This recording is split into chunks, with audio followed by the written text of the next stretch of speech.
back to our study of Titus tonight. I'm glad that you've joined us.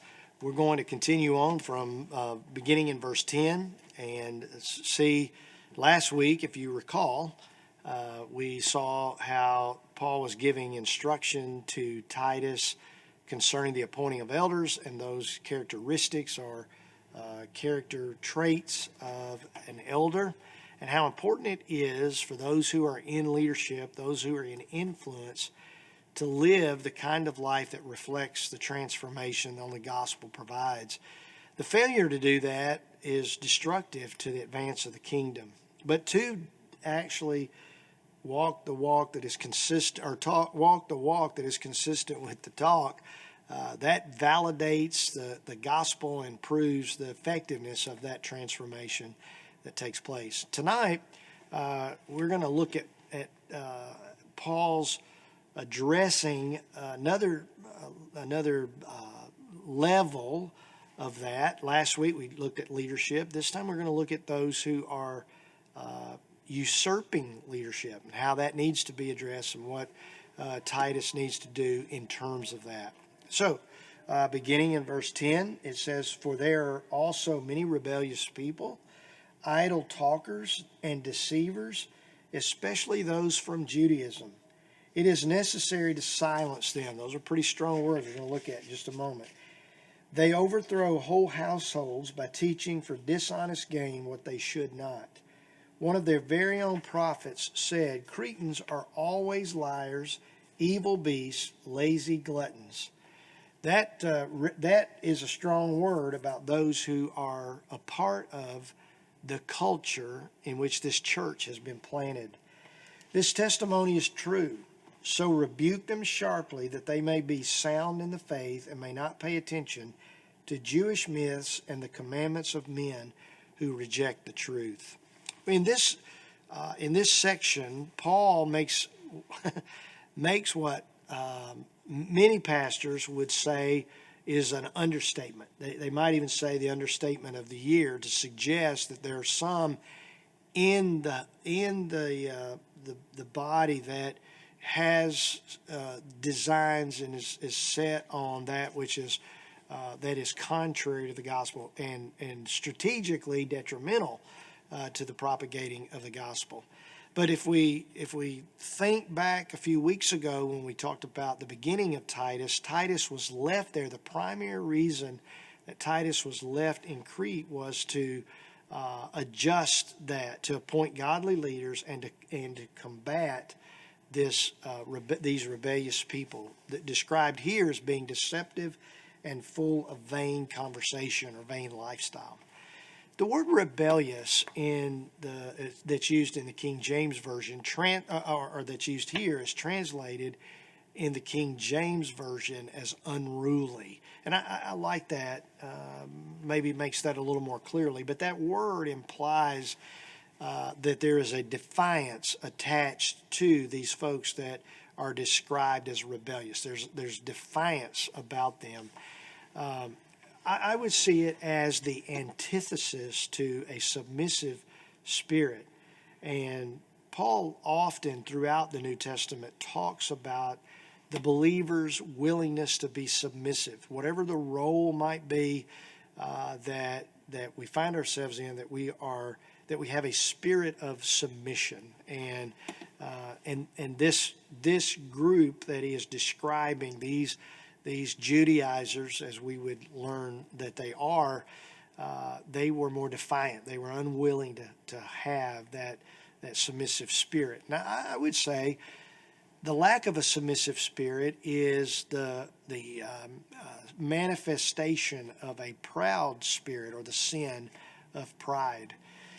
And the reason is that influence is often wielded by those who are leaders by nature. So let me be very clear. Paul uses some very strong language about this rebellious circle. That doesn't necessarily mean that they were pagan in every sense of the word, but it just means they lack the willingness to be submissive. So in essence, they are acting very naturally. Remember, for the Cretans, it is natural to be as they were. But when the gospel came, penetrated their heart, their transformation ought to be just as obvious.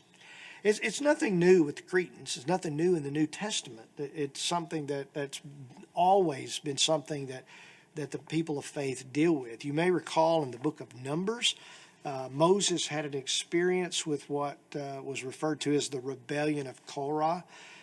Korah was his first cousin, and Korah began to challenge his authority. He seemed to have collected quite a large following in his attempt to usurp the authority that God gave to Moses. It's very difficult for a rebellious spirit to yield to God-given authority. And when I say rebellious spirit, that is the natural spirit. The supernatural spirit is more willing to be submissive. I want you to notice that the way he describes this crowd, their MO is empty and vain conversation. Their talk is cheap. They like to move the conversation away from spiritual matters and move it toward arguments that sound good to their carnal minds and their carnal ears. The kind of nonsense that is often very appealing to those who are in the church or in the family of faith, and those who are drawn to that, it's sometimes a huge headache for the pastor to deal with. It begins with a headache and it ends with heartache, because it is the desire of the carnal to lower the conversation from a spiritual conversation, which they don't understand and certainly could never win, to a carnal one. Finally, in verse 10, Paul reminds Titus that the most difficult people of all are those who are bound by religious tradition. Their biggest argument was the mandate that a person could not be a Christian without first becoming a Jew. Now, you and I would see that as almost impossible today. We would have difficulty even imagine that as a hardship. But you got to remember, in the early days, Christianity was birthed out of Judaism, and the very first Christians, many of that first generation of Christians were Jewish. So when the call to carry the gospel to the Gentiles came, it was very difficult for these historically Jewish Christ followers to give up their Jewishness, or to even admit that the Jewishness was not necessary in order to embrace grace. Verse 11 gives us an idea of the bulldog mentality of the apostle. It says it is necessary to silence them. Their mouths must be stopped, he said. The reason is that their influence went beyond their own minds and their own hearts.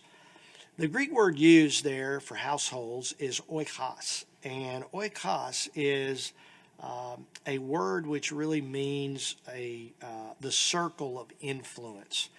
And if you think about today, the day we live in, cults often just are large extended families. They have many that come out of their family to be a part of the cult, and the cult would, and then some would say cultists. Or the cultists would even say about themselves or describe their being able to pull away from the cult as almost impossible. The motive is, as it often is, money. It's earthly possessions. It's earthly. It's what the carnal mind values, and certainly money is what we use to purchase whatever it is that we may value. These are folks that want to build a following. And building a following means establishing a financial base. That financial base then leads to the accumulating of whatever it is that person may be seeking. But it ultimately it includes the control over others. The Cretans, as we read last week, were notoriously evil. They were liars. They were gluttons. They were a nation of people that lived the high life. It was a high rent district there on the island of Crete. They lived the high life. And often they would use the blessing of the carnality against the seemingly poor spiritual family, and suggest that God showed favor to their carnal ways, which, everyone is famous for something. For instance, the Welsh have historically been famed for their music ability, their singing. The Germans for their attention to detail. People want to buy a German-made car because they provide so much attention to detail.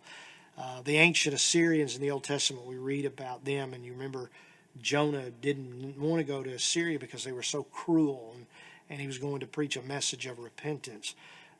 Here in America, we are known for a number of things. The world certainly knows us for our generosity.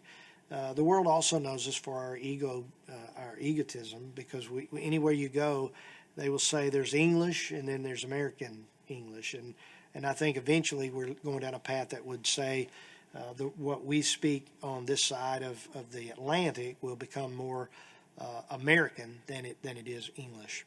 So the instruction to the church was to be different. It was to come out from the lifestyle that contradicts the Christian message. It is a strong word, and it was much needed, and there was a need for confrontation and a need for rebuke, and that's what Paul is instructing Titus to do.